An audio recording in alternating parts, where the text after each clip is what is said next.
अच्छा फिर आ जाते हैं हम बर्लिन वॉल के ऊपर। अब बर्लिन वॉल भी जो है ना, मतलब ये भी एक बहुत लंबा किस्सा है, ठीक है ना।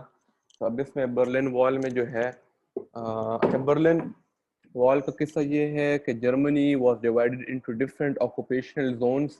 जैसे हमने पहले पढ़े ना कि जिस तरह इन लोगों ने यूरोप को डिवाइड किया था ईस्ट और वेस्ट में, ठीक है ना। तो इस तरह जर्मनी भी जो है ना वो भी डिवाइड हो गया था। तो the Germany was divided into different occupational zones. The US, Britain and France got the western part while the eastern part to the Soviets. ठीक है। Similarly, Berlin was divided too, but came mostly under the Soviet-controlled East Germany. ठीक है। In attempting to remove the Western powers from Berlin, the Soviets imposed a blockade, promoting the US and the Britain to airlift supplies for 13 months. ये जो airlift supplies का ये मतलब है कि मतलब वो जो है ना जहाज़ों के थ्रू जो है ना क्या कहते हैं यहाँ पे सप्लाईज वगैरह भेज रहे थे, क्योंकि ब्लॉकेड हो गया था, सोवियट्स ने ब्लॉकेड लगा दिया था, ठीक है। तो 13 मंथ्स के लिए उन लोगों ने सप्लाईज को एयरलिफ्ट किया था, मतलब जहाज के थ्रू जो है ना क्या कहते हैं ऊपर से रस्सी फेंक के जो है ना कुछ इस किस्म का जो है ना सिस्टम करके जो है ना वो लोग सप्लाईज वगैरह जो है ना वो कर रहे थे, ठीक है। अच्छा इसके बाद जो है नहीं रस्सी नहीं सॉरी ये वो मैंने यूट्यूब पे वीडियो सा देखी थी इसलिए कह रहा हूँ, लेकिन बस एयरलिफ्ट कर रहे थे सप्लाईज को, ठीक है, 13 मंथ्स के लिए। अच्छा फिर 1949 में ये हुआ है कि the separate states of west and east Germany were declared. और 1961 में ये हुआ कि द ईस्टर्न जर्मनी मतलब Soviets erected the Berlin wall around the west German portion to stop east German from fleeing. ठीक है ना, मतलब इन लोगों ने जर्मनी को डिवाइड कर दिया था by by building the Berlin Berlin wall, ठीक है ना। वो इसलिए क्योंकि ईस्ट जर्मन जो थे ना वो लोग भाग रहे थे, ठीक है ना, वहां से फ्ली करते थे वेस्ट जर्मन में जाने के लिए। तो ये चीज स्टॉप करने के लिए नहीं इन लोगों ने दीवार बनाई और जो है ना चेक और एंट्रेंस पॉइंट्स जो है इन लोगों ने वो रखे जो कि हाईली फोर्टिफाइड होते थे। वहां पे आर्मी वगैरह जो है ना वो खड़ी हुई होती थी कि जो भी इन और आउट जो है ना जर्मनी से ईस्ट से वेस्ट जा रहा तो वेस्ट से ईस्ट आ रहा होता था ना, तो वो जो है ना वहां पे उसको चेक कर सके।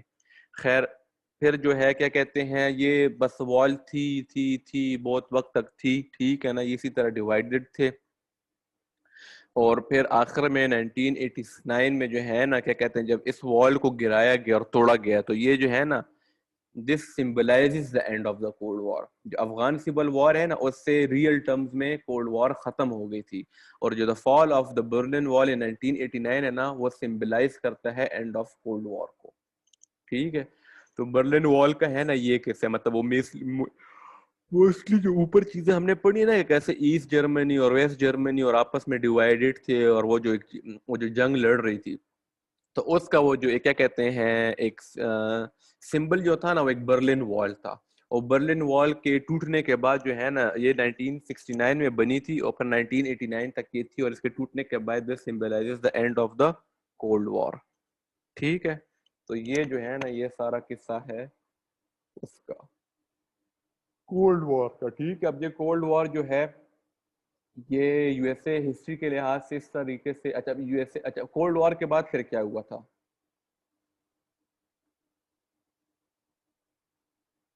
हाँ, हेलो। यूनिपोलैरिटी हो गई होगी ना, बस बात खत्म। यूनिपोलैरिटी हो गई, ठीक है ना। यूएस के क्या कहते हैं क्योंकि वो लोग हार गए थे तो यूनिपोलैरिटी आ गई थी। कोल्ड वॉर के बाद देखो वर्ल्ड वॉर वन होता है, वर्ल्ड वॉर टू होता है, वर्ल्ड वॉर टू के बाद कोल्ड वॉर आती है। कोल्ड वॉर के बाद का जो फिनोमेना है ना उसे कहा जाता है न्यू वर्ल्ड ऑर्डर। और न्यू वर्ल्ड ऑर्डर है ना वो यही है कि कैसे जो है ना यूएस जो है ना सोल पावर बन गया था पूरी दुनिया का, ठीक है ना। तो न्यू वर्ल्ड ऑर्डर इसे कहते हैं, ठीक है। तो न्यू वर्ल्ड ऑर्डर तो यहाँ तक जो है ना आप लोगों ने सारी हिस्ट्री पढ़ ली है, ठीक है। अच्छा अब आईआर के लिहाज से भी पढ़ लिया तो हम लोगों ने आईआर के लिहाज से तो खैर इतनी नहीं पढ़ी लेकिन यूएसए हिस्ट्री के लिहाज से करंट अफेयर्स के लिहाज से इतनी थोड़ी थोड़ी बहुत हिस्ट्री जो है ना आप लोगों को पता हो। लेकिन जब भी ये याद रखो अगर के वर्ल्ड वॉर वन से क्वेश्चन आता है, वर्ल्ड वॉर टू से क्वेश्चन आता है या कोल्ड वॉर से क्वेश्चन आ जाता है यूएसए हिस्ट्री के पेपर में, ठीक है। तो अब तुम लोग जो है ना क्या कहते हैं इस तरफ मत ट्रांसग्रेस कर जाना है, आईआर की तरफ मत निकल जाना, ठीक है ना। ये कहते हैं हिस्ट्री की तरफ मत, इस तरह ही हिस्ट्री की तरफ मत निकल जाना। तुम लोगों ने उसको यूएसए हिस्ट्री के पर्सपेक्टिव से ही देखना होगा, ठीक है ना। यूएसए हिस्ट्री के पर्सपेक्टिव से देखोगे या यूएस के पर्सपेक्टिव से देखना। अब ये गलती मत कर लेना कि अब देखो भी मैं तुम लोगों को एक सवाल बताता हूँ।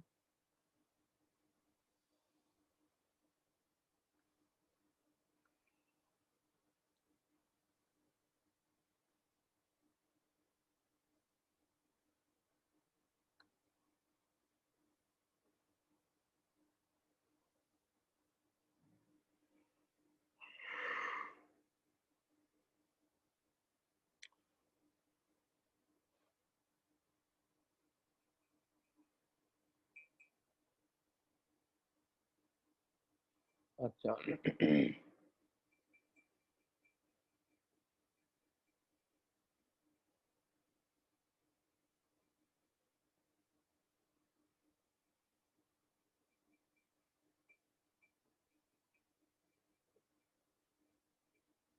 नहीं, इसमें नहीं है। तो पर खैर, ये क्वेश्चन नंबर 6 है। In the wake of the world war two 1939 to 1945, two major powers, the US and the Soviet Union, emerged, constituting a bipolar system. Elaborate conceptually if the bipolar world remained more peaceful and stable than the multipolar world in the pre-World Wars era. ठीक है, in the pre-World Wars era.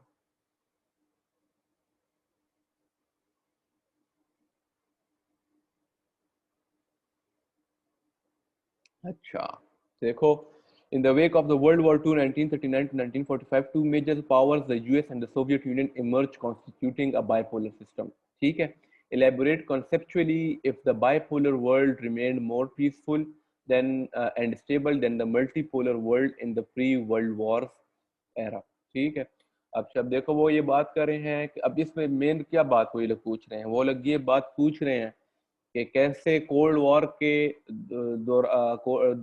Cold war के जो जितने भी दौरानिया था, ठीक है ना, ये पीसफुल और स्टेबल किस तरह रहा है। पीसफुल और स्टेबल इन अ सेंस, ठीक है ना, कि कोई डायरेक्ट कन्फ्रंट्रेशन नहीं हुई, ठीक है ना। तो वो ये क्यों था, अब इसको तुम लोगों ने कॉन्सेप्चुअली इलेबोरेट कॉन्सेप्चुअली, ठीक है ना, जिसमें तुम लोगों ने थोड़ी बहुत बाइपोलैरिटी की भी बात करनी होगी, ठीक है, उतना कोई वो मसला नहीं है।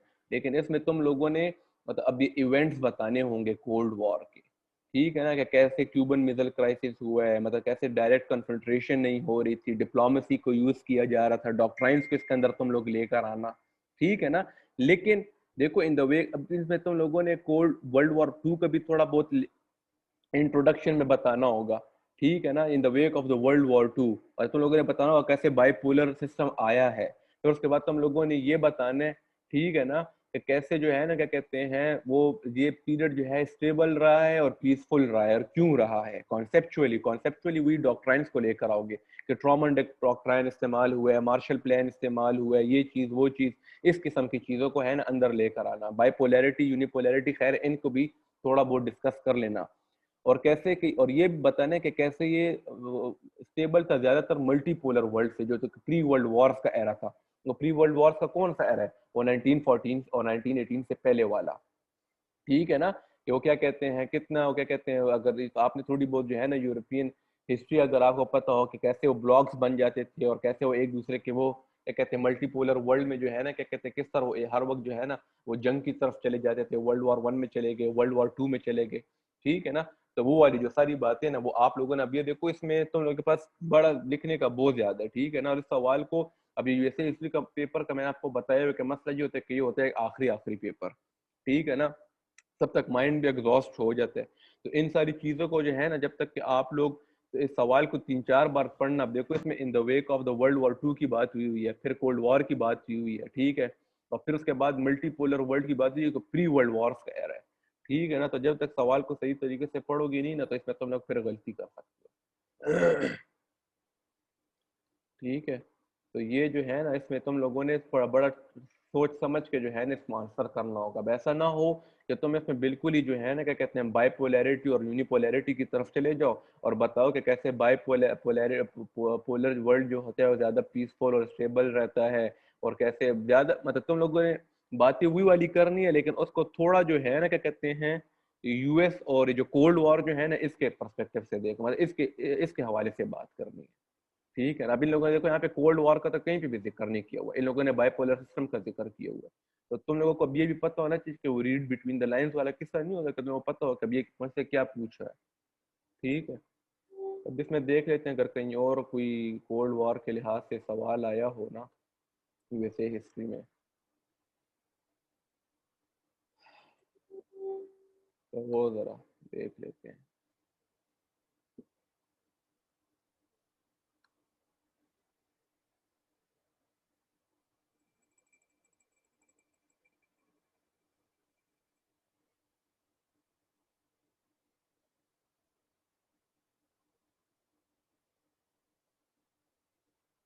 ये देखो, what were the economic challenges president Clinton face in post Cold War era. How did he deal with the challenges? ठीक है, अब एक ये भी है, ठीक है। व्हाट वर द फैक्टर्स, इसलिए मैं तुम लोगों को कहा है कि पूरी तुम लोगों को किताब पढ़ लेनी चाहिए तो बहुत अच्छा रहेगा, ठीक है। अच्छा, इसके बाद जो है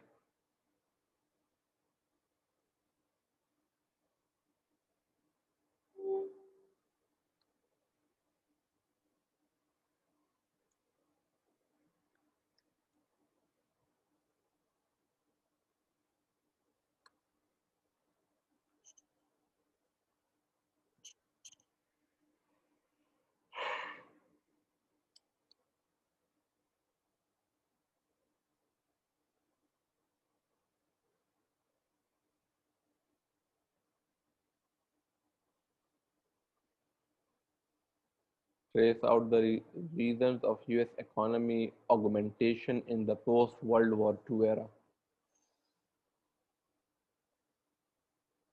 Write an all-inclusive note on the beginning and the end of the Cold War. ठीक है ना। अब हम लोगों ने जो कुछ भी पढ़े है ना, उसको यहाँ पे छाप देना। अब ये यहाँ पे क्यों छाप देना, write an all inclusive note, ठीक है ना। तो ऑल इंक्लूसिव का मतलब है कि सब कुछ, इसलिए कह रहा हूँ कि अब यहाँ पे सब कुछ छाप देना। लेकिन अगर इस किस्म का सवाल ना हो, अगर अब इस किस्म का कहीं पे सवाल आ जाए कि ड्यूरिंग द कोल्ड वॉर, ठीक है ना, क्यों वियतनाम वियतनाम क्यों क्या कहते हैं, क्यों यूएस फेल हुआ है अपनी कंटेनमेंट पॉलिसी को साउथ वियतनाम क्या कहते हैं साउथ वियतनाम वाले जो किस्सा था, ठीक है ना। तब वो सारा पड़ा हुआ होगा ना, तो फिर उसके बाद जो है ना उसको उसी पर्सपेक्टिव पे तुम लोगों ने आंसर करना होगा, ठीक है ना। लेकिन क्योंकि लिखा है write an all inclusive note, मतलब सब कुछ on the beginning and the end of the cold war. तब यहाँ से तुम शुरू हो जो कि post world war two scenario misperception ये वो, ठीक है ना। इसको लाते लाते हर एक चीज के बारे में जो है ना तुम लोगों ने करना है। तो अब तुम लोगों को पता है स्टेजेस कौन कौन से हैं, 3 स्टेजेस हैं। उन स्टेजेस के मेन मेन इवेंट कौन से हैं, ठीक है ना। वियतनाम वॉर और बर्लिन वॉल भी है बीच में, तो वो सारा जो है ना उसको तुम लोग स्टेजेस, अब इसको देखो, इसको डिवाइड कर सकते हो। तुम लोग दे देना, इंट्रोडक्शन दे देना, ठीक है ना। मीन्स का भी यहाँ पे खैर इतनी कोई जरूरत नहीं है, right and all inclusive note, introduction दे देना, ठीक है, बैकग्राउंड दे देना, ठीक है। उसके बाद स्टेजेस दे देना, स्टेजेस तीनों स्टेजेस बयान कर लेना, उसके अंदर जो मेन मेन इवेंट्स है, कोरियन वॉर, वियतनाम वॉर और क्या कहते हैं क्यूबन मिसाइल क्राइसिस, जो जो जोन जोन से स्टेज में आता है, जिस तरह हम लोगों ने यहाँ पे किया हुआ है, ठीक है ना। इस तरह कर लेना, ठीक है। और इसमें जो है क्या कहते हैं ऑन द बिगिनिंग और बिगिनिंग, अब देखो यहाँ पे लिखा हुआ है ना on the beginning and the end of the cold war. इसमें जो है ना जब अब इसको तुम लोगों ने खास देने है, तो इसको वेटेज देनी है तुमने, ठीक है ना। इसमें तुम एक अपना रख लेना the beginning of the cold war, ठीक है ना। फिर इसमें तुम एक लिख लेना क्या कहते हैं the beginning of the cold war slash confrontation, तुम लिख सकते हो उसके साथ, ठीक है ना। या तो सब हेडिंग में कन्फ्रंट्रेशन लिख सकते हो। फिर बीच का क्या कहते हो तुम लिख सकते हो को एग्जिस्टेंस, या ठीक है, या डिक्लाइन ऑफ टेंशन, उसको सेकंड हेडिंग दे सकते हो। फिर तुम थर्ड दे सकते हो and of the cold war, ठीक है ना। तो फिर and of the cold war में जो सोवियत इन्वेजन जो है, ठीक है ना, इसका तुम जिक्र कर सकते हो। जो फॉल ऑफ बर्लिन वॉल है इसका तुम लोग जिक्र कर सकते हो, ठीक है ना। तो ये इस तरह है।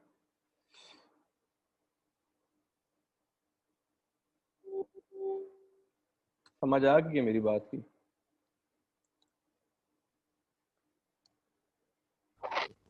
जी जी आगे।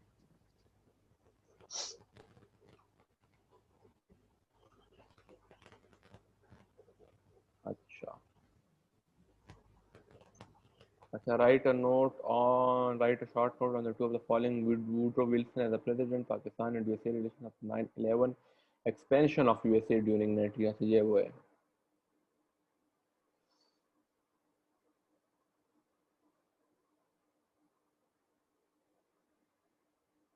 What factors led USA to emerge as a big power after the World War II?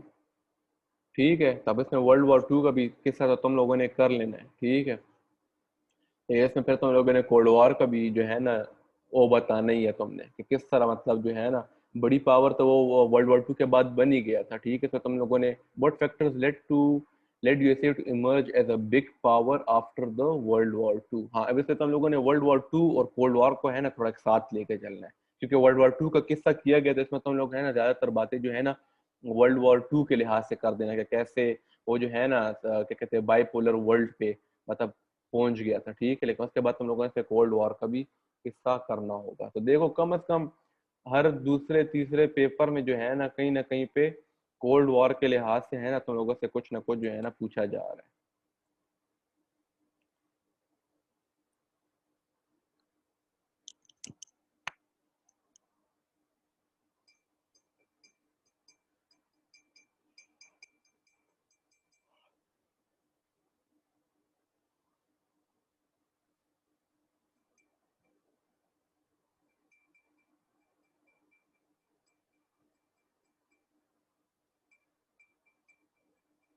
अच्छा, ये U2 इंसिडेंट जो है ये हम लोगों ने भी वो पढ़ा है.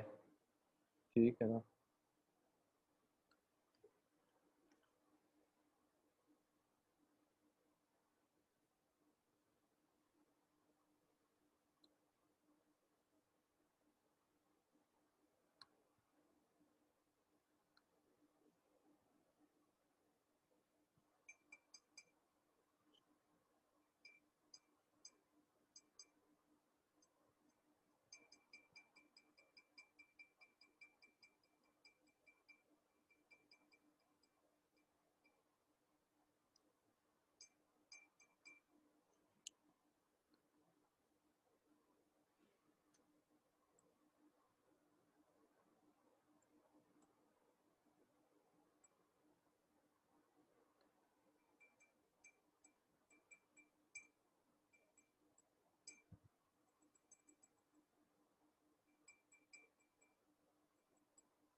Did US succeed in its attempt to create a new order at the end of the Cold War?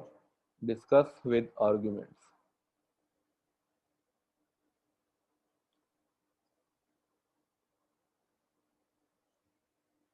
बताओ ना.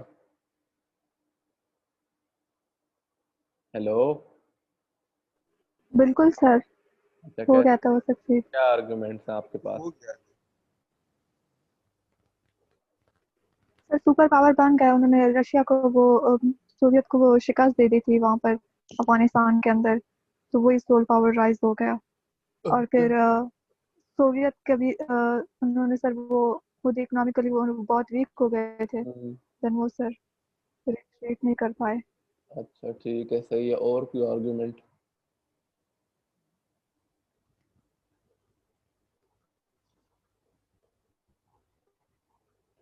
देखो यही है इसमें कि अफगानिस्तान में वो देखो प्रॉक्सीज सर. के जरिए जो है ठीक है, ठीक है. साथ हाँ. को छोड़ दिया, ये पॉइंट है. और क्यूबन मिसाइल क्राइसिस में भी उन लोगों ने मतलब तुर्की में जब अपने वो किए हुए थे ना वॉर हेड्स प्लान किए हुए थे, और फिर क्यूबा के ऊपर उन लोगों का मतलब ऑपरेशन ना करना, उसको इन्वेड ना करना, तो ये सारी मतलब पॉइंट्स अगर हम रिलेट करते जाएं तो यूनिपोलरिटी की हाँ. तरफ उनकी मतलब कामयाबी की वो है. हाँ, ठीक है, तो तुम लोगों ने इसमें क्या करना है? Did US succeed in its attempt to create a new world order at the end of the cold war? Discuss with arguments. ठीक है ना. तो इसमें तुम लोगों ने थोड़ी बात जो है ना वो आइडियोलॉजिकल बातें भी करनी है, क्योंकि जंग तो ये आइडियोलॉजिकल थी ना. तो तुम कहना कि न्यू वर्ल्ड ऑर्डर मतलब उन लोगों ने किस बेस के ऊपर बनाया है? न्यू वर्ल्ड ऑर्डर तो उन लोगों ने इस बेस के ऊपर बनाया है कि कैपिटलिज्म और डेमोक्रेसी जो है ना वो जीती है. यूएस तो जीता है, ठीक है, वो तो यूनिपोलैरिटी और बाइपोलैरिटी की बात तो हो ही रही है, लेकिन इसको तुम लोगों ने थोड़े इस लिहाज से भी देखना. देख रहे, ठीक है, डिस्कस विद आर्गुमेंट्स लिखा। अब इसमें तुम सिर्फ अफगान सिविल वॉर या इसकी तो बात सिर्फ एक है, तो तुम्हारे पास एक ही पॉइंट है, ठीक है ना। इसका दूसरा पॉइंट जो है ना, तुम ये कैपिटलिज्म और डेमोक्रेसी और इसकी बात कर रहे हो, ठीक है ना, कि न्यू वर्ल्ड ऑर्डर। देखो न्यू वर्ल्ड ऑर्डर जो है ना, वो जो है अभी तुम, ठीक है, उसको अगर तुम उसको सिर्फ स्टेट के लिहाज से भी देखो ना तो ठीक है, का मतलब यूनिपोलैरिटी आ जाती है, ठीक है ना। लेकिन न्यू वर्ल्ड ऑर्डर जो है, जिसको हम न्यू वर्ल्ड ऑर्डर कहते हैं, वो ये भी है कि कैसे डेमोक्रेसी और capitalism have come to stay, ठीक है ना, कि मतलब वो अब यहाँ पे रुक गए हैं आके, ठीक है ना। तो उसकी भी बात तुम यहाँ पे कर सकते हो। तो ये आर्ग्यूमेंट्स, डिस्कस विद आर्ग्यूमेंट्स, ये तो तुम लोग बिल्कुल शुरू से लेकर आओगे, ठीक है ना, कि कैसे क्या कहते हैं वो, किस तरह उसने अपने आप को जो है ना क्या कहते हैं सक्सेसफुल हुआ है, ठीक है ना। तो तुम लोगों ने कोल्ड वॉर का भी सारा बताना है, ठीक है, कि उन लोगों ने किस तरह इनको शिकस्त दी है, कैसे कैपिटलिज्म आई है, डेमोक्रेसी आई है, वर्ल्ड जो है यूनिपोलैरिटी की तरफ चला गया है, ठीक है, बाइपोलर वर्ल्ड था, ठीक है ना। तो ये सारी बातें बीच में करनी, ठीक है। तो ये कोल्ड वॉर जो है इसको कर लो ठीक ठाक तरीके से, ठीक है ना। देखो पिछली बार जो है ना इतना एक्सप्लिसिट क्वेश्चन नहीं आए हुए कोल्ड वॉर से, हो सकता है इस बार आ जाए, ठीक है ना। देखो कितना कोई 3-4 चीजों का मलगूबा जो है ना बना के उन लोगों ने एक सवाल बनाया हुआ है, world war 2, pre world war, bipolar world, उसका। तो हो सकता है इस बार थोड़ा जो है ना क्या कहते हैं, थोड़ा एक्सप्लिसिट किस्म का सवाल आ जाए कोल्ड वॉर से, ठीक है ना। तो कोल्ड वॉर वैसे भी बहुत ज्यादा इंपॉर्टेंट है, और कोल्ड वॉर के बारे में हर एस्पिरेंट को पता होना चाहिए। ऐसा हो ही नहीं सकता कि आपने कुछ न, आपको तो पता होता है ना, वर्ल्ड वॉर 1 आपने पढ़ी होती है, world war 2, cold war, new world order, ठीक है ना। अब यूनिपोलैरिटी से फिर जो है ना कोल्ड वॉर जो है क्या कहते हैं किस्म की शुरू होगी। जब मैंने आपको कहा था कि वफ्ताब भाई ने मुझे कहा था कि we are living in a multi, नहीं क्या क्या कहा था मैंने, मल्टी बाइपोलर वर्ल्ड, मल्टी हाँ, मल्टी मल्टी यूनिपोलर, बाय हाँ मल्टी बाइपोलर वर्ल्ड, ठीक है ना। तो अब वो जो है ना, अब ये बात यहाँ तक पहुंच गई है। तो जिसका आईआर होती है, तो आईआर में तो ये सारी चीजें वो पढ़ लेता है ना। तो उस तब आईआर भी आप पढ़ रहे होते हो, यूएस में भी, अगर आप यूएसए हिस्ट्री में भी अगर आपको इस किस्म का सवाल है, आपको बहुत ज्यादा वहाँ पे हेल्प जो है ना हो जाती है, ठीक है ना। तो आईआर में मतलब ये जो मेन जो कॉन्सेप्ट है ना, इसमें इसमें बैलेंस ऑफ पावर है, ठीक है। बैलेंस ऑफ पावर का ये कॉन्सेप्ट है ना कि जो दुनिया में है ना, बस एक पावर की एक खास तादाद है, ठीक है ना। अब वो डिपेंड करता है कि वो जो तादाद जो है या वो पावर जो है ना किस तरह आपस में डिवाइड हुई हुई है। मल्टीपोलर वर्ल्ड वो होते हैं जिसमें जो क्या कहते हैं डिवाइड हुई होती है पावर मल्टी क्या कहते हैं स्टेट्स के दरमियान, जैसे अभी यूएस, रशिया और चाइना के दरमियान जो है ना डिवाइड हुई हुई है। बाइपोलर वर्ल्ड ये होता है कि दो ब्लॉक्स बने हुए होते हैं, दो स्टेट्स होती हैं जिसमें जो कि पोलराइज किया होता है उन्होंने, एक के मतलब आधी पावर एक के पास होती है, आधी पावर दूसरे के पास होती है, और वो लोग ये कोशिश करते कि हम यूनिपोलैरिटी ले आए। और यूनिपोलर वर्ल्ड या यूनिपोलर जो वो होता है क्या कहते हैं पावर जो होती है ना, वो होती है कि वो सोल वो होता है, जैसे उसमें जो मेन, अब देखो यूएस जो था ना वो यूनिपोलर या क्या कहते हैं सोल पावर थी क्या कहते हैं कोल्ड वॉर के बाद से लेकर अभी तक ऑलमोस्ट, ठीक है ना। अब वो भी जो है ना वो एक अभी मतलब मैं ये नहीं कहूंगा कि मतलब वर्ल्ड क्या कहते हैं अब वो कोई अभी भी उस कोई सोल मतलब क्या कहते हैं सबसे ज्यादा पावर उसके पास नहीं है, लेकिन अब वो जो है ना एक किस्म का पीछे आ गया। इसलिए पीछे आ गया क्योंकि तब उसके उसके खिलाफ कोई खड़ा होने वाला नहीं था, ठीक है ना। कोल्ड वॉर के बाद उसके खिलाफ कोई खड़ा होने वाला नहीं था, तो उसने अपनी सारी हर जगह पर अपनी डोमिनेंस जो है ना वो कर दी है। अब वापस जो है ना स्टेट्स के पास इतनी पावर आ गई, रशिया के पास, चाइना के पास, कि वो अब इस पावर को चेक कर सके, ठीक है ना। तो अब फिर जो है ना, और ये इसी तरह हमेशा से चलता हुआ आता है। वर्ल्ड वॉर 1 और वर्ल्ड वॉर 2 के दरमियान भी जो है ना बाइपोलैरिटी चल रही थी, ठीक है ना, ब्लॉक्स बने हुए थे ना, वही बात है, ठीक है। तो ये तो सारी चीजें हैं, ये आप लोग इसकी, और ये जो क्या कहते हैं बैलेंस ऑफ पावर का जो ये जो किस्सा है, इसकी जो हिस्ट्री है ना, ये क्या कहते हैं बहुत पहले से चलती हुई आती है। अगर आपने इसको 11 में पढ़ा, और यूरोपियन हिस्ट्री से इसका क्या है ना ताल्लुक है,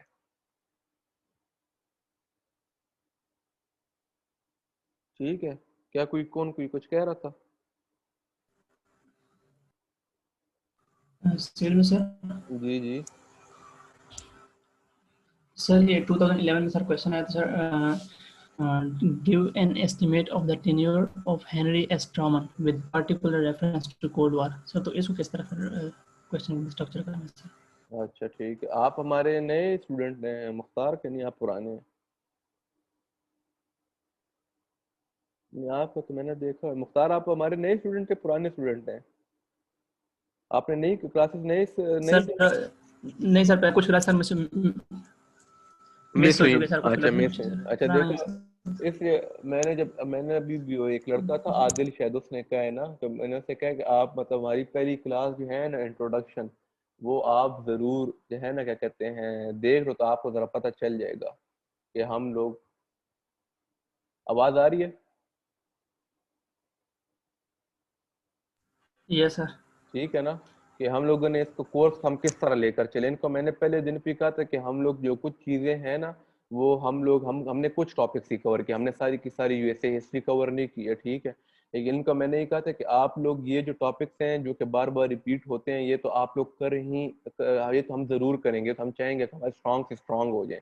लेकिन आप लोगों ने दूसरा ये काम करना है कि आपने यूएसए हिस्ट्री की जो बुक है ना, उसको ठीक तरीके से पढ़ लेना है, और उससे पिछले इवेंट्स और अगले इवेंट्स को है ना जरा एक साथ लेकर चलने, और उस वक्त के जो भी प्रेसिडेंट रहा हुआ है ना, उसके साथ उसको वो कर लेना, क्या कहते हैं, कनेक्ट करते हुए पढ़ना है। क्योंकि अब देखो जो चीजें थोड़ी तुम क्या कहते हैं स्पेसिफिक करते हैं तो उसमें फिर ये चीजें मिस हो जाती हैं। अब देखो, अब ये ट्रॉमन का मुझे इतना, अब तुम इसमें ट्रॉमन डॉक्ट्राइन के बारे में ही लिखोगे, ठीक है ना। ट्रॉमन डॉक्ट्राइन अभी हमने ऊपर पढ़ी भी है, किधर है 2011 का, सॉरी।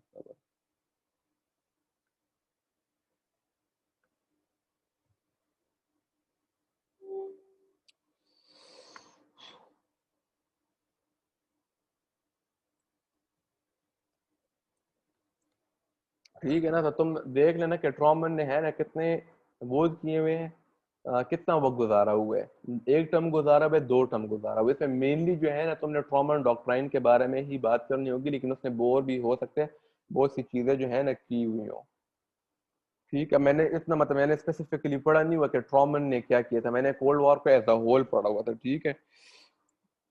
कौन सा सवाल है ये? Give an estimate of the tenure of Harry S Truman with particular reference to cold war. ठीक है, अब इसमें तुम लोगों ने क्या कहते हैं हैरी ट्रॉमन की प्रेसिडेंसी के बारे में बताना, जो अब इसने एक टेन्योर निकाले हैं, दो टेन्योर निकाले हैं, ठीक है ना। लेकिन उसमें तुम लोगों ने पर्टिकुलर रेफरेंस देने कोल्ड वॉर के लिहाज से, ठीक है। अब कोल्ड वॉर के लिहाज से तुम लोगों ने देने हैं ना, तो इसकी जो डॉक्ट्राइन थी, ठीक है ना, ट्रॉमन डॉक्ट्राइन, अब तुमने वो देखनी है कि ट्रॉमन डॉक्ट्राइन जो है ना, ट्रॉमन डॉक्ट्राइन, मार्शल प्लान, वही सारी बातें है ना। तुमने देखना है कि ये किस हद तक जो है ना सक्सेसफुल रही है, किस हद तक ये है ना इसने फेल किया है, ठीक है ना। तो तुम लोगों ने इस तरह इसको क्या कहते हैं, give an estimate of the tenure of Harry S Truman with particular reference to cold war, ठीक है ना। तो तुमने इसको इस तरह क्या कहते हैं ना, क्या कहते हैं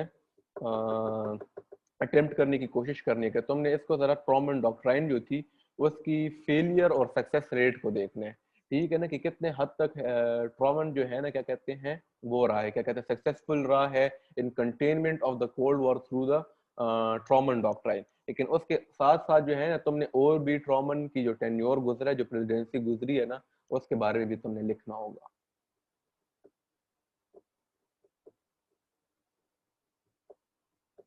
ठीक है। Yes sir, thank you.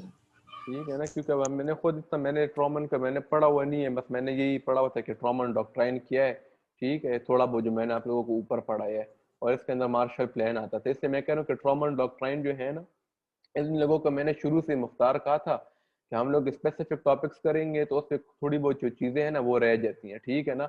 और प्रेसिडेंट भी जो हमने है, जैक्सन किए, जेफरसन किए और विल्सन किए, ठीक है ना, ट्रॉमन हमने नहीं किए, ठीक है ना। मैंने पढ़ा हुआ था और ना मैंने इनको करवाया है। तब इनको तुम लोगों ने क्या करना है कि जब तुम लोग यूएसए हिस्ट्री पढ़ रहे हो ना, तो जो से टॉपिक्स हमने कवर किए हैं वो तो तुम लोग ठीक ठाक मतलब वो तो कवर हो गए, वो भी अपनी तरफ से भी थोड़ी बहुत मेहनत कर लेना। लेकिन ये है कि तुम लोगों ने पूरी की पूरी किताब पढ़नी है, ठीक है ना। सिर्फ उसको एक रीड दो, ठीक है, रीड देते हुए बस उसको हाईलाइट करते जाओ, उसके अंदर जो भी तुम्हें मेन पॉइंट तुम्हें नजर लगता है कि मेन पॉइंट। इससे अच्छी बात ये होगी कि एक तो तुम्हें यूएसए हिस्ट्री का जो है ना पूरा वो एक स्केच तुम्हारे दिमाग में बैठ जाएगा। फिर दूसरा तुम्हें ये पता चल जाएगा कि एक इवेंट हुआ है तो उससे पहले का इवेंट और पिछले का इवेंट तुम उसके साथ जो है ना कनेक्ट कर सकोगे। दूसरा यही है कि ये लोग अक्सर इस तरह करते हैं कि अब देखो कोल्ड वॉर को है ना प्रेसिडेंट ट्रूमन के साथ जो है ना क्या कहते हैं इन लोगों ने कनेक्ट किया हुआ है। अब कितने प्रेसिडेंट गुजरे हुए हैं, जॉन एफ कैनेडी गुजरा हुआ है, अभी तो 1945 से लेकर 1991 तक बहुत बड़ा पीरियड है, ठीक है ना।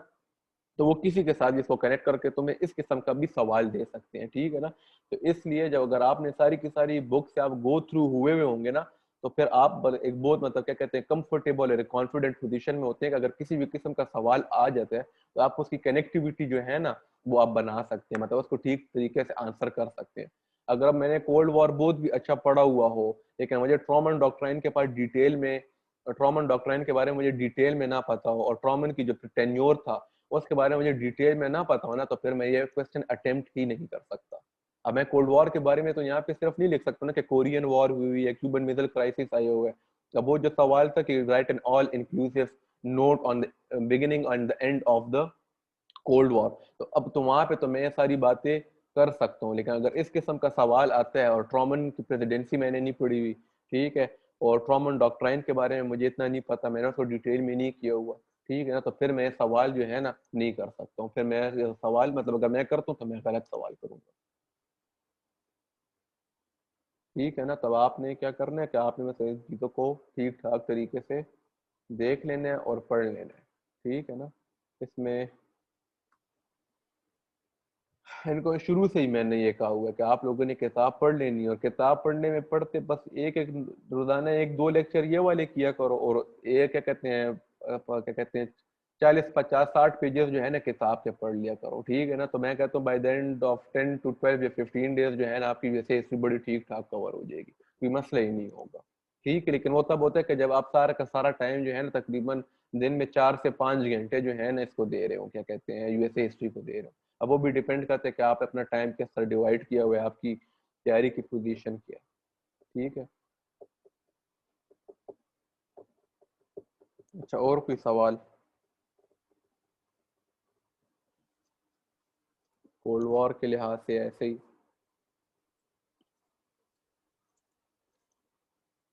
सर क्लियर है। ठीक है, क्लियर है। अच्छा, मैं लाइबा के साथ कांटेक्ट करूंगा ना, तो फिर हम लोगों ने बस इंशाल्लाह ताला सैटरडे संडे को तो हम ये ख़त्म कर लेंगे, ठीक है। उसके बाद अब फिर जेंडर का मसला है, जेंडर का मेरी कल भी बात हुई है आफ्ताब भाई के साथ। मेरी यूनिवर्सिटी शुरू हो गई है, मेरे लिए बहुत ज़्यादा मतलब प्रॉब्लम हो रही है ना कि मैं लेक्चर्स पहले बनाऊं और फिर डिलीवर करूं, क्योंकि मेरी अपनी जो है ना क्या कहते हैं असाइनमेंट्स वगैरह बहुत ज़्यादा होती हैं। तो अब जो है रिकॉर्डिंग सर ऑफ कर दूं, ठीक है। तो अब जो है ना क्या कहते